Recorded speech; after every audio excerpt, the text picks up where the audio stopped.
Hello student, कैसे हो आप सब लोग। जैसे कि हमारे यूट्यूब चैनल पर मैथ की क्लास शुरू की गई है, तो इसी प्रकार से आगे भी हम मैथ के साथ साथ जीएस की क्लास, उत्तराखंड हिंदी की क्लास भी शुरू करने जा रहे हैं। और क्योंकि जिस प्रकार से मैथ अपने आप में इम्पोर्टेंट है, उसी प्रकार से जीएस की क्लास भी अपने आप में बहुत ही इम्पोर्टेंट है। एग्जाम ऑफ व्यू से देखा जाए तो जीएस की बहुत सारे क्वेश्चन पूछे जाते हैं और जीएस को पढ़ना भी जरूरी है। अगर हम जीएस की बात करें तो जीएस में आपके जिस प्रकार से हिस्ट्री हुआ, ज्योग्राफी हुआ, पॉलिटिकल हुआ, इकोनॉमिक्स हुआ, साइंस हुई, तो इस प्रकार से जो क्वेश्चन पूछे जाते हैं, तो इसी प्रकार से हम सबसे पहले अगर पढ़ने की बात करें तो सबसे पहले हम जीएस में ज्योग्राफी पढ़ेंगे। और ज्योग्राफी में सबसे पहले हम मैपिंग करेंगे। हमारे 7 महाद्वीप है। 7 महाद्वीप में अगर बात करें तो हम सबसे पहले ऑस्ट्रेलिया महाद्वीप पढ़ेंगे। ठीक, अगर ऑस्ट्रेलिया महाद्वीप की बात करें तो जैसे कि आप देख रहे होंगे, आपके पास ऑस्ट्रेलिया महाद्वीप का मैप बना हुआ है। आप सब लोग किताब कॉपी उठा लें और साथ के साथ जैसे जैसे बताया जाएगा उस प्रकार से आप मैपिंग भी करते हैं, जिससे कि आप लोगों को याद रहे ज़्यादा से ज़्यादा और आपके नोट्स भी बन जाए साथ के साथ। अगर बात करें ऑस्ट्रेलिया महाद्वीप की, तो ऑस्ट्रेलिया महाद्वीप ये आपकी पृथ्वी है, ये आपकी 0 डिग्री जाती है। ठीक, आपका जो ऑस्ट्रेलिया महाद्वीप है वो यहाँ पे स्थित है, जो कि मकर रेखा, अगर मकर रेखा की बात करें तो मकर रेखा ऑस्ट्रेलिया के बीचों बीच होकर गुजरती है।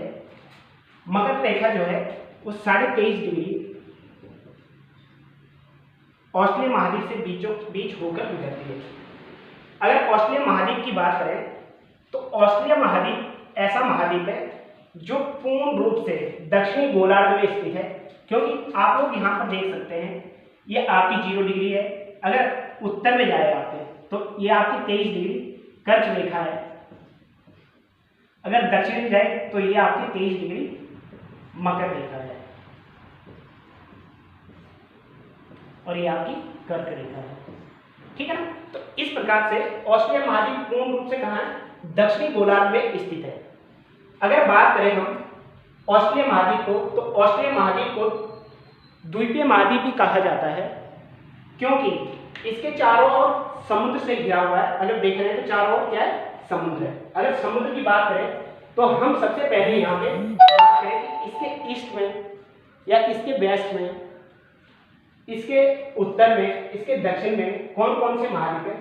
तो अगर हम बात करें सबसे पहले महाद्वीप की, तो इसके पूरब में सबसे पहले अगर बात करें पूरब में, तो पूरब में इसके प्रशांत महासागर स्थित है। ठीक, अगर पश्चिम की बात करें तो पश्चिम में इसके हिंद महासागर स्थित है। इसी प्रकार से जो आपको ये क्षेत्र दिखाई दे रहा है ऑस्ट्रेलिया महाद्वीप का, तो यहाँ पर तिमोर सागर स्थित है। अगर यहाँ से हम आगे चलें तो जो आपको ये क्षेत्र दिखाई दे रहा है यहाँ पे, इसे हम कहते हैं गल्फ ऑफ जोसेफ बोनापार्ट। साथ के साथ लिखते हुए रहिए। ठीक, इसी के साथ अगर आगे जाए हम, ये वाला क्षेत्र देखा जाए यहाँ पे, तो इसे कहते हैं ओरोफोरा सागर। इसी के साथ जब हम आगे चलते हैं तो यहाँ पे आपको दिखाई देगा गल्फ ऑफ कारपेंट्रिया। जो आपका ये क्षेत्र होता है ऑस्ट्रेलिया महाद्वीप में, इसे कहते हैं गल्फ ऑफ कारपेंट्रिया। इसी के साथ अगर बात करें तो देखो, एग्जाम ऑफ व्यू के हिसाब से अगर देखा जाए तो यहाँ से क्वेश्चन बनता है, जो पूछा भी जाता है, कितनी बार पूछा भी गया है। ऑस्ट्रेलिया के उत्तर, यानी उत्तर क्या, उत्तर और पूर्व में आपके पास है पापुआ न्यू गिनी है। पापुआ न्यू गिनी है और टॉरस जल संधि द्वारा ऑस्ट्रेलिया महाद्वीप और पापुआ न्यू गिनी को एक दूसरे से जोड़ता है। पूछा गया है एग्जाम में कि टॉरस जल संधि किस किस को जोड़ती है। तो अगर बात करें टॉरस जल संधि, तो ये पापुआ न्यू गिनी और ऑस्ट्रेलिया महाद्वीप को एक दूसरे से जोड़ती है। इसी के साथ थोड़ा हम आगे की ओर निकले तो यहाँ पे क्या है, आपका कोरल सागर स्थित है। और अगर बात करें तो ये आपके पास है ग्रेट बैरियर रीफ। इसके बारे में हम बताएंगे, पर इसके बारे में हम बाद में बताएंगे। इसी प्रकार से जब आप यहाँ से आगे निकलेंगे, पूरब में पूरब की बात करें तो प्रशांत महासागर स्थित है। जब आप यहाँ पे पहुंचोगे तो ये पूरब और दक्षिण, पूर्वी दक्षिण क्षेत्र भी कहा जाता है। ये आपके पास तस्मान सागर स्थित है। यहाँ से पूछा जाता है कि तस्मान सागर कहाँ स्थित, तो ऑस्ट्रेलिया के पूरब और दक्षिण में स्थित है। अगर हम यहाँ से फिर पूर्वी दक्षिणी हिस्सा देखा जाए तो ये पूर्वी दक्षिणी हिस्सा है ऑस्ट्रेलिया का। तो यहाँ पे ये तस्मान है, जो छोटा सा दिखाई दे रहा है आपको, ये तस्मान है। और जो तस्मान है, ऑस्ट्रेलिया और तस्मान आपको क्या है, बास जल संधि द्वारा एक दूसरे को जोड़ता है। एग्जाम में पूछा भी जाए, अगर सबसे इंपॉर्टेंट बात है तो जैसे आपके कोरस जल संधि है और आपके पास क्या है, बास जल संधि है। ये एग्जाम में बहुत पूछा जाता है कि बास जल संधि किस किस को जोड़ती है, तो ऑस्ट्रेलिया महाद्वीप को और तस्मान सागर को जोड़ती है। इसी के साथ जब हम थोड़ा इधर आएंगे, पश्चिम की तरफ आएंगे, तो यहाँ पे जो ये क्षेत्र है, ये छोटा सा क्षेत्र आपको दिखाई दे रहा होगा, तो ये कंगारू आइलैंड कहा जाता है इसे। और जो आपके ये खाड़ी है, इसे कहते हैं हम गल्फ ऑफ स्पेंसर। ठीक, जो इसके बाद जो ये क्षेत्र आता है आपके पास, इसे कहते हैं ग्रेट ऑस्ट्रेलियन बाइट। इसे हम ग्रेट ऑस्ट्रेलियन बाइट कहते हैं। इसी के साथ अगर बात करें सबसे पश्चिम में, तो ये आपके पास क्या है, हिंद महासागर है। इतना आप लोग उतार लीजिए।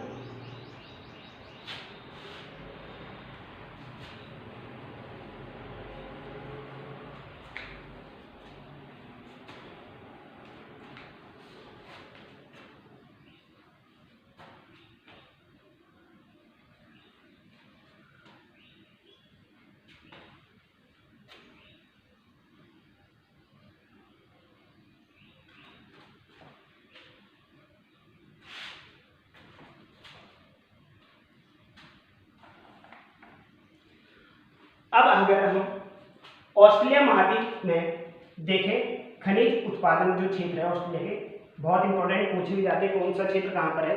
तो खनिज उत्पादन में जो ऑस्ट्रेलिया के क्षेत्र है उसके नाम लिखते हैं और साथ के साथ नाम भी लिखते रहना। तो सबसे पहले अगर यहाँ पे पूछा जाए कि यहाँ पे ऑस्ट्रेलिया का एक शहर है, इसे कहते हैं हम पर्थ। ठीक, पर्थ के बाद जो आपका ये क्षेत्र है और ये क्षेत्र, ये औद्योगिक क्षेत्र है। ठीक, इसी के साथ इसे कहते हैं, जो ये वाला क्षेत्र है इसे कहते हैं हम कारगुली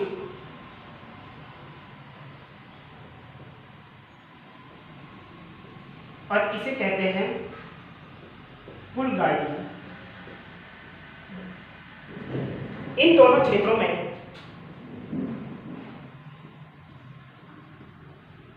कारगुली और कुलगाड़ी,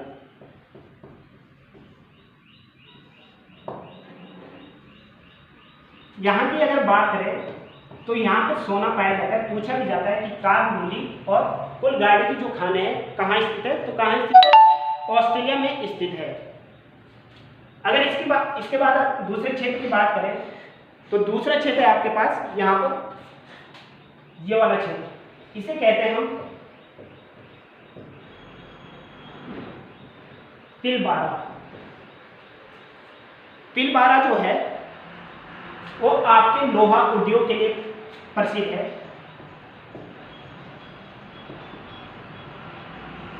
पिलबारा जो है लोहा उद्योग के लिए प्रसिद्ध है।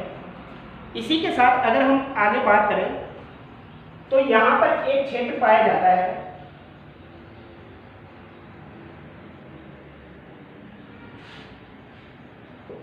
इसको हम कहते हैं माउंट ब्रोकन हिल।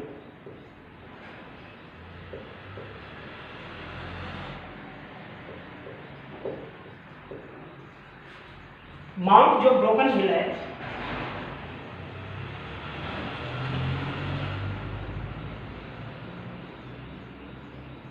यहां पर सीसा और जस्ता खनिज उत्पादित किए जाते हैं। सीसा और जस्ता को जुड़वा खनिज भी कहा जाता है। सीसा और जस्ता को जुड़वा खनिज भी कहा जाता है। अगर इसी के साथ अगर हम आगे चलें तो जो खनिज उत्पादन के हिसाब से अगर देखा जाए तो यहां पर एक क्षेत्र आता है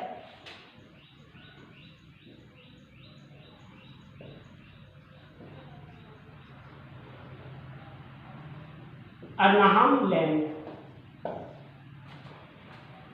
जो आपके अन्नाहम लैंड है,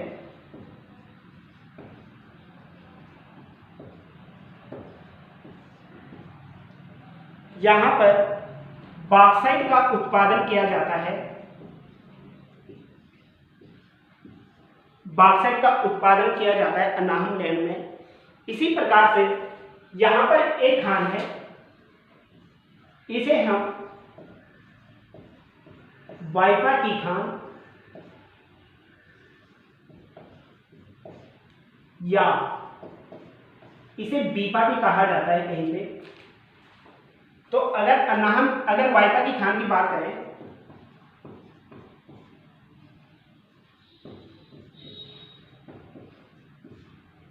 या बीपा एग्जाम में पूछा जाता है, तो वाइपा भी कहीं पे वाइपा लिखा होगा, कहीं पे बीपा लिखा होगा। तो यहां पर जो उत्पादित किया जाता है, यहां पर भी बॉक्साइट उत्पादन किया जाता है।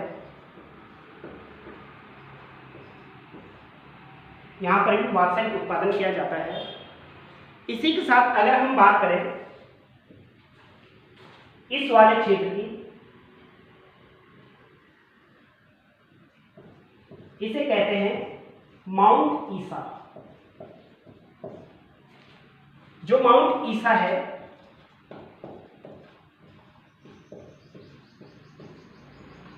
माउंट ईसा में सीसा, जस्ता, चांदी और तांबा उत्पादित किया जाता है। तो जो ये क्षेत्र है आपके, ये ऑस्ट्रेलिया के खनिज उत्पादित क्षेत्र है। एग्जाम में पूछा जाता है, बहुत ज्यादा पूछा जाता है कि कारमुरली और कुलगाड़ी की जो खाने हैं वो कहाँ स्थित है। तो ये कहाँ स्थित है? ऑस्ट्रेलिया महाद्वीप में। और सोना उत्पादित किया जाता है। अगर सोने की बात करें तो सोना उत्पादन में पहला स्थान जो आपका है वो चीन का है, और जो दूसरा स्थान है वो आपका किसका आता है? ऑस्ट्रेलिया का आता है। कभी एग्जाम में पूछा जाता है कि सोना उत्पादन में सबसे पहला स्थान किसका है, तो किसका है? चीन का है। और दूसरा स्थान किसका है? तो दूसरा स्थान ऑस्ट्रेलिया का है। इसी के साथ बात करें आगे पिलबारा में लोहा उत्पादित किया जाता है। आगे बात करें माउंट ब्रोकन हिल में सीसा और जस्ता उत्पादित किया जाता है। एक और बात है यहाँ पर ध्यान रखने वाली बात यह है कि जो सीसा है, जहां पर सीसा पैदा किया जाएगा वहां पे जस्ता भी पैदा होगा, ठीक है ना। तो इसलिए इसे जुड़वा खनिज भी कहा जाता है। इसलिए इसे जुड़वा खनिज भी कहा जाता है, सीसा और जस्ता। पूछा जाता है एग्जाम में कि कौन सा खनिज जुड़वा खनिज कहा जाता है, तो किस खनिज को जुड़वा खनिज कहा जाता है? सीसा और जस्ता को जुड़वा खनिज कहा जाता है। एक बार फिर आगे आपको लेके चलते हैं। अन्नाहम लैंड में बॉक्साइट उत्पादित किया जाता है। जो वाइपा की खान है या बीपा की खान है, यहाँ पर भी बॉक्साइट उत्पादन किया जाता है। इसी के साथ अगर बात करें माउंट ईसा में सीसा, जस्ता, चांदी और तांबा उत्पादित किया जाता है। लेकिन इंपॉर्टेंट क्या है? सीसा और जस्ता, ठीक है। ये आप उतार लीजिए।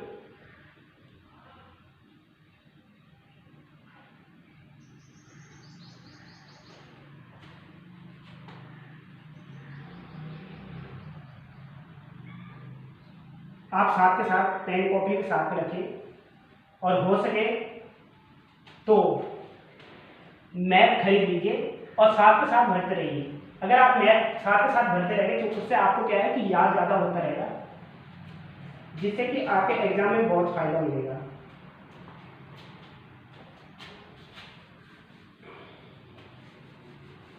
अब हम आगे बात करते हैं ऑस्ट्रेलिया के शहरों की बात। देखो ऑस्ट्रेलिया में राज्य जो है पीछे भी है, इस साइड भी है राज्य, लेकिन 3 राज्य सबसे इंपॉर्टेंट आते हैं।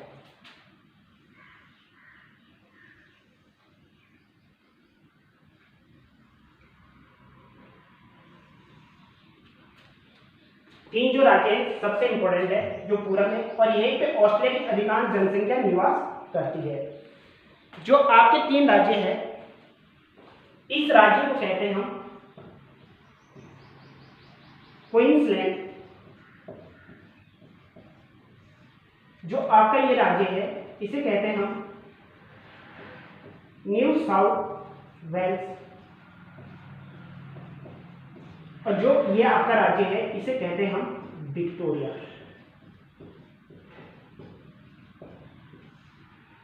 ठीक, इसी के साथ अगर हम ऑस्ट्रेलिया शहर की बात करें तो यहां पे आपका पर्थ था,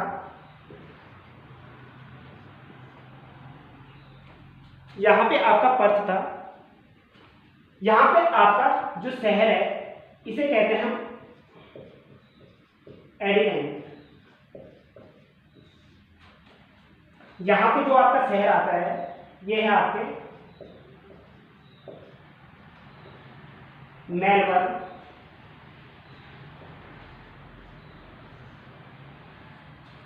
अगर यहां पर बात करें तो ये आपका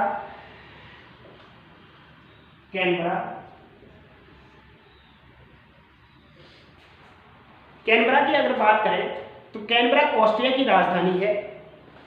कैनबरा के जस्ट ऊपर सिडनी है। सिडनी के बाद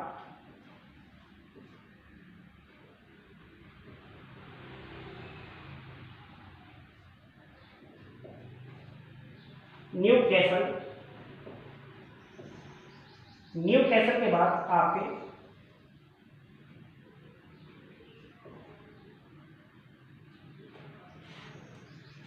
न्यू कैसल के बाद जो आपका राज्य आता है वो आपका गोल्ड कोस्ट।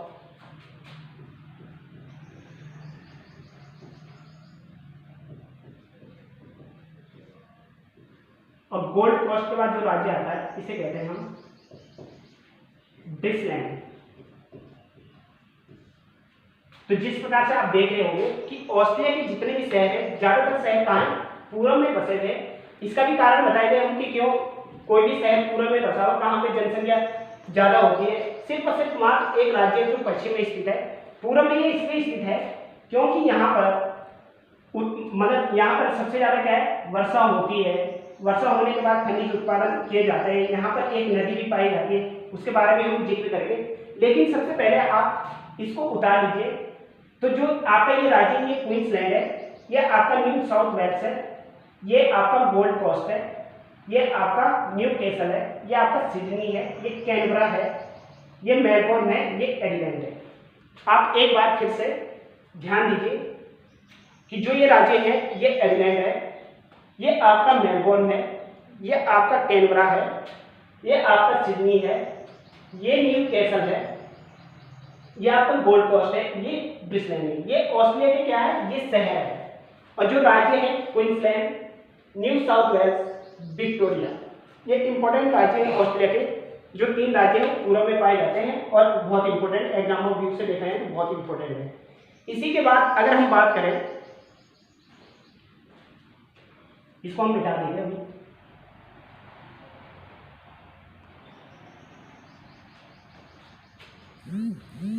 ऑस्ट्रेलिया में एक नदी पाई जाती है जो आपके यहां से निकलते हुए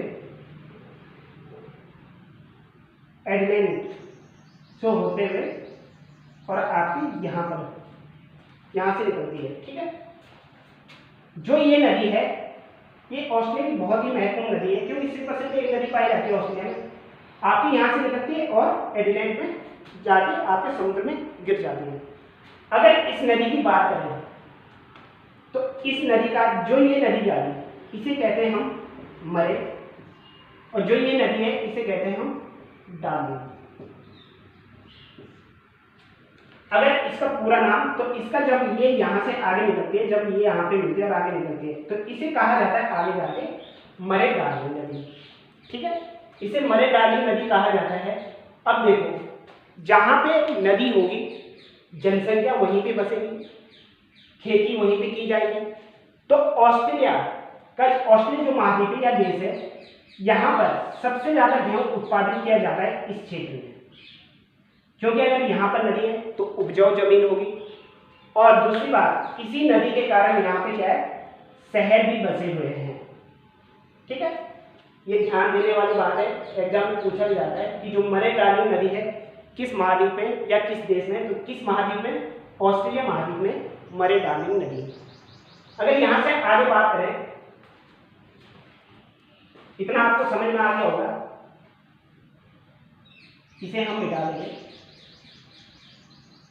और साथ के साथ आप लोग इसे अपने पेन कॉपी लेके कॉपी में उतार कर दीजिए ताकि आपके नोट्स आगे बन जाए।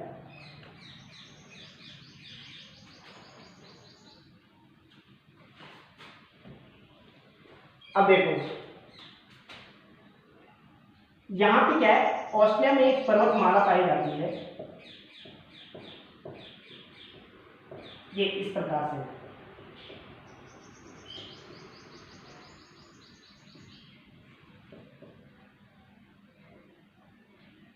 ये पर्वतमाला है, इस पर्वतमाला को हम कहते हैं ग्रेट डिवाइडिंग रेंज या ऑस्ट्रेलिया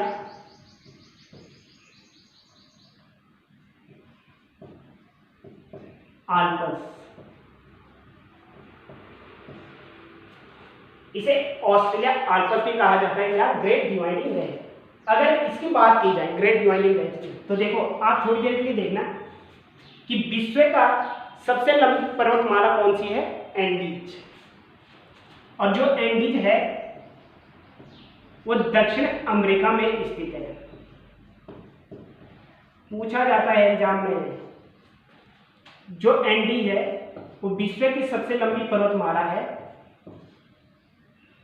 और दक्षिण अमेरिका में स्थित है। इसी के बाद अगर क्रम की बात करें, कभी रीजनिंग में पूछ लिया जाता है कि क्रम लगाइए, कौन सा क्रम कैसे रहेगा, कौन से सबसे लंबी है, उसके बाद क्रम बता दें इसमें। उसके बाद है उत्तरी अमेरिका। उत्तरी अमेरिका में है रॉकीज।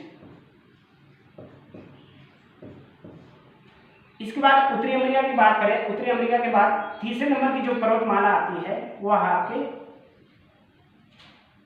हिमालय। और हिमालय भारत में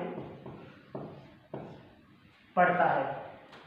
चौथे नंबर की जो बात है पर्वतमाला की, वो आपके ऑस्ट्रेलिया में स्थित है और वो आपको बताया गया है।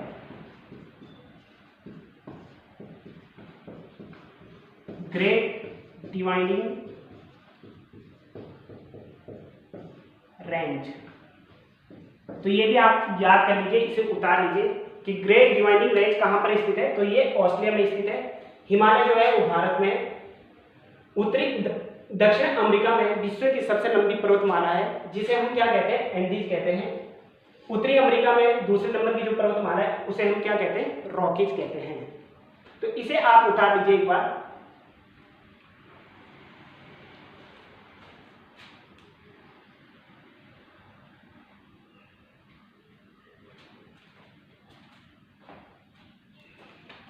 अब देखिए यहां पे बात करते हैं ऑस्ट्रेलिया की। अगर हम बात करें तो ये ऑस्ट्रेलिया का आपका पूर्वी क्षेत्र है और जो हवाएं वो हमेशा पूरब से पश्चिम की ओर बहती है। हवाएं पूरब से पश्चिम की ओर बहती है। अब बात करें इस पर्वत की ग्रेट डिवाइडिंग रेंज की, तो जब हवा पूरब से पश्चिम की ओर बहती है तो इस पर्वत से टकराती है। किससे, ग्रेट डिवाइडिंग रेंज से टकराती है। अब जब ग्रेट डिवाइडिंग रेंज से टकराएगी तो जितनी भी नमी है वो ऑस्ट्रेलिया के पूर्वी हिस्से में, जो ये पूर्वी भाग है ऑस्ट्रेलिया का, यहाँ पर अपनी नमी गिराती है, यानी यहाँ पे वर्षा करती है। जब यहाँ पे वर्षा करती है, जितने शहर ज्यादातर शहर कहाँ पे, यहीं पे पाए जाते हैं। हालांकि पीछे भी पाए जाते हैं पर लेकिन जो ज्यादातर शहर है कहाँ पे, ऑस्ट्रेलिया के पूर्वी भाग में। ठीक है, धीरे धीरे क्या होता है, जब इससे टकराती है हवा तो यहाँ पे वर्षा तो होती है यहाँ पे पूर्वी भाग में, लेकिन कुछ धीरे धीरे पीछे की ओर जाती है। और जो आपका ये क्षेत्र है,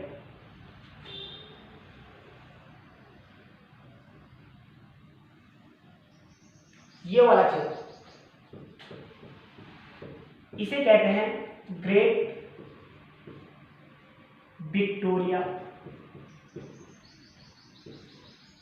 रेगिस्तान या डिजर्ट भी कहा जाता है। अब देखो जब वर्षा यहाँ पे होगी तो धीरे धीरे जैसे पीछे जाएगी हवा तो वर्षा कम होती जाएगी, और जिस कारण से यहाँ पे बहुत ही कम वर्षा होती है, और इसी कारण यहाँ पे क्या बना, ये रेगिस्तान बना। ठीक है, अब देखो अगर इसकी बात करें रेगिस्तान की, तो इस रेगिस्तान के अंतर्गत 3-4 रेगिस्तान आते हैं, पूछा भी जाता है, और ये हम क्या करेंगे, इसे लिख भी लेंगे साथ के साथ। पूछा जाता है ग्रेट विक्टोरिया डिजर्ट कहाँ स्थित है, तो ग्रेट विक्टोरिया डिजर्ट ऑस्ट्रेलिया महाद्वीप में स्थित है।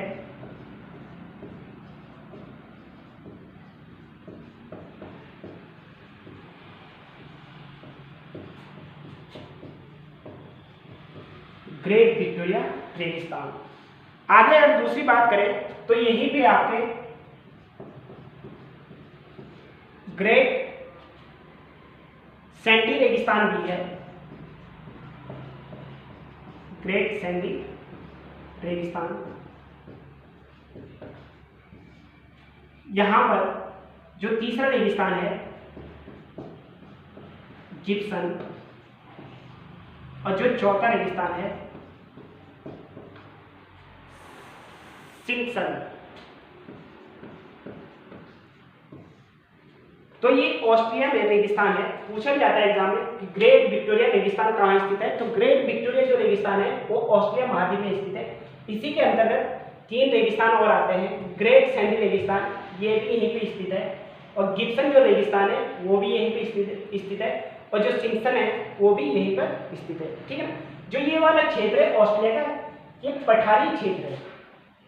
पठारी क्षेत्र यानी थोड़ा सा उठा हुआ क्षेत्र है, क्योंकि जब यहाँ से कम क्या है, बारिश बहुत कम होती है, तो पठारी क्षेत्र बनाए, जितना तो ज़्यादा ऊपर उठा हुआ है, जितना ज़्यादा डाउन है।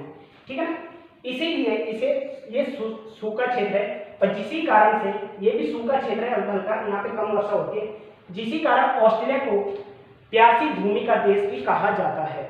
एग्जाम में पूछा जाता है कि प्यासी भूमि का देश किसे कहा जाता है, तो ऑस्ट्रेलिया महाद्वीप को प्यासी भूमि का देश भी कहा जाता है, क्योंकि जो ऑस्ट्रेलिया में वर्षा होती है वो सिर्फ और सिर्फ कहाँ, पूर्वी भागों में होती है, पश्चिम को आते आते कम हो जाती है। ठीक है, अब इसी के साथ अगर बात करें हम आगे,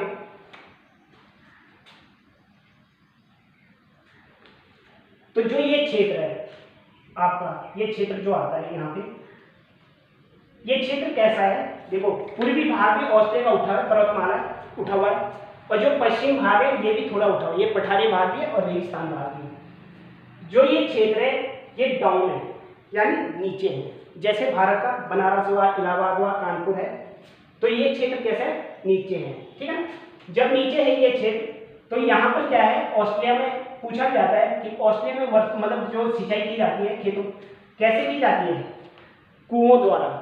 ठीक है, यहाँ पे कुएं है, जैसे डाउन है तो क्या होता है, जिसके कारण से यहाँ पर पानी जल्दी निकलने लगता है। अगर यहाँ पर बात करें तो एक यहाँ पर झील पाई जाती है जिसे कहते हैं आयर झील, क्योंकि ये क्षेत्र डाउन है तो खुद के खुद क्या है, ये झील बनी यहाँ पे, काफी डाउन है, काफी नीचे है, तो खुद क्या है, झील बनी यहाँ पे, और इसे कहते हैं आयर झील। आयर झील जो ऑस्ट्रेलिया में पूछा जाता है एग्जाम में कि आयर झील कहाँ स्थित है, आयर झील कहाँ स्थित है, ऑस्ट्रेलिया में स्थित है। ठीक है, तो एक और क्वेश्चन आता है यहाँ पे कुएं, छोटे छोटे कुएं, ठीक है ना, इससे सिंचाई की जाती है कि जहां पर खुद के खुद जमीन से पानी निकलने जाता है, छोटे छोटे कुएं बनते हैं, पानी मतलब खुद के खुद निकलता है, उसे कहते हैं उत्सुप्त।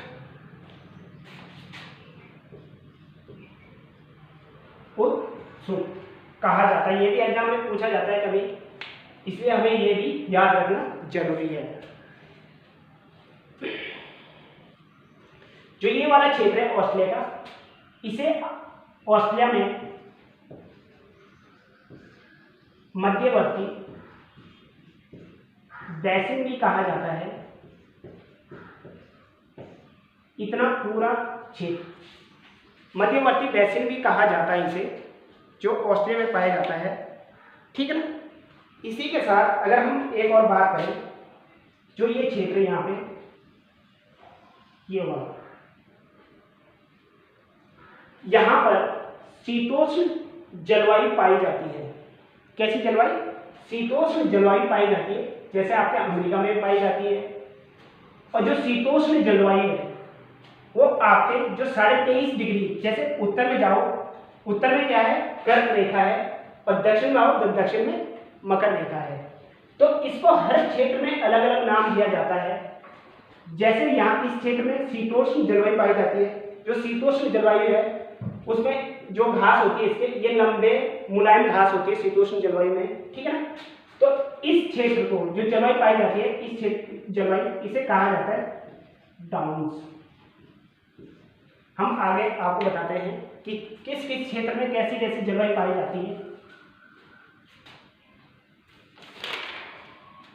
जैसे हम यूएसए और कनाडा की बात करें तो यहाँ पे प्रेयरी जलवायु पाई जाती है।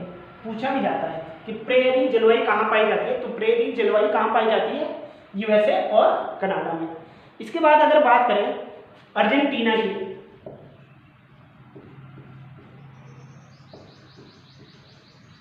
अर्जेंटीना में इसे कहा जाता है पंपास। ये घास के मैदान होते हैं, इसे कहा जाता है पंपास। इसके बाद दक्षिण अफ्रीका जो महाद्वीप है, यहाँ पे इन मैदानों को वेल्ड कहा जाता है। ऑस्ट्रेलिया में इन्हें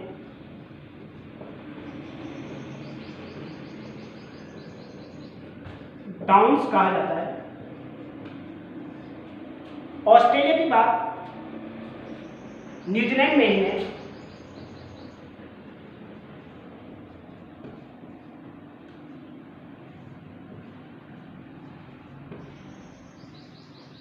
कैनबरी,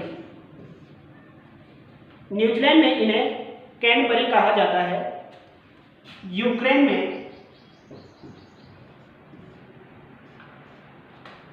में इसे स्टेपी कहा जाता है। एग्जाम में पूछा भी जाता है। और एक और बात कही जाए, ये क्वेश्चन एग्जाम में पूछा गया है।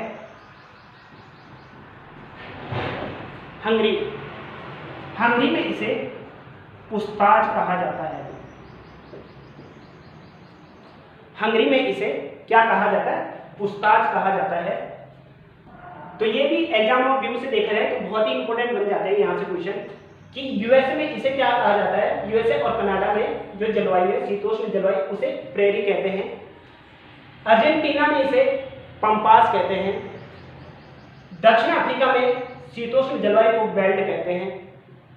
ऑस्ट्रेलिया महाद्वीप में इसे डाउन्स कहते हैं। न्यूजीलैंड में इसे कैनबरी कहते हैं। यूक्रेन में इसे स्टेपी कहते हैं और हंगरी में इसे पुस्ताज कहा जाता है। ये टीसीएस में पूछा गया है ये क्वेश्चन कि हंगरी में जो शीतोष्ण जलवायु उसे क्या कहा जाता है, तो उसे क्या कहा जाता है, पुस्ताज कहा जाता है। ठीक है, आप लोग इसे भी उतार लीजिए साथ के साथ।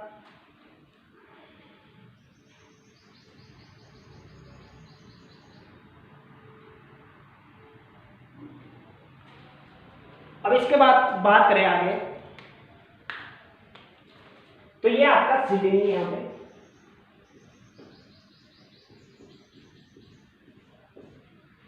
सिडनी से एक रेल मार्ग बनाया गया है जो पूरब से पश्चिम की ओर ऑस्ट्रेलिया को जोड़ता है।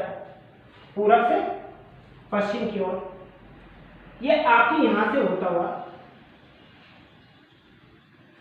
इस क्षेत्र में माउंट ब्रोकन हिल भी था। जितने भी ऑस्ट्रेलिया के खनिज उत्पादित क्षेत्र है उस क्षेत्र से होकर जाता है।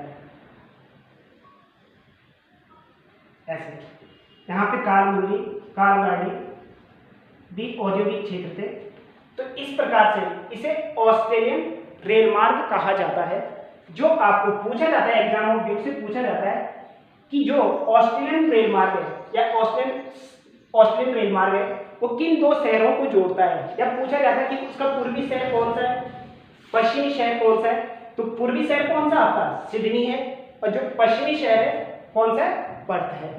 पर्थ में भी क्रिकेट खेला जाता है।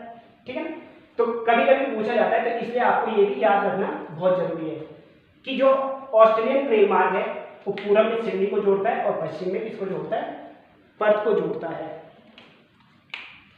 एक और बात, यहाँ पे ऑस्ट्रेलिया की राजधानी दी,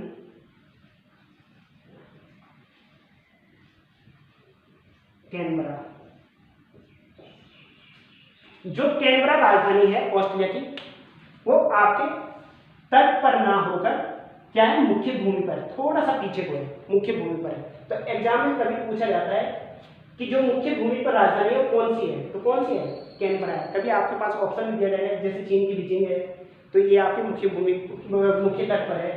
आपके अमेरिका की हुई वाशिंगटन डीसी, तो वो भी मुख्य तट पर है। तो इसी में से एक क्या है, ये ऑप्शन दिया जाएगा कौन सी राजधानी मुख्य तट पर नहीं है। तो मुख्य तट पर कौन सी राजधानी नहीं है, तो मुख्य तट पर आपकी क्या है, कैनबरा नहीं है। ठीक है, ये सब उतार लीजिए आप लोग जितना भी है, और यहाँ से बहुत सारे क्वेश्चन पूछे जाते हैं एग्जाम ऑफ व्यू से, तो इसलिए आप लोग साथ के साथ पेन कॉपी भी लेकर रखिए, साथ के साथ उतारते रहिए, अपने नोट्स भी बनाते रहिए, और आगे से हम कंटिन्यू क्लास रखेंगे अपनी। Thank you.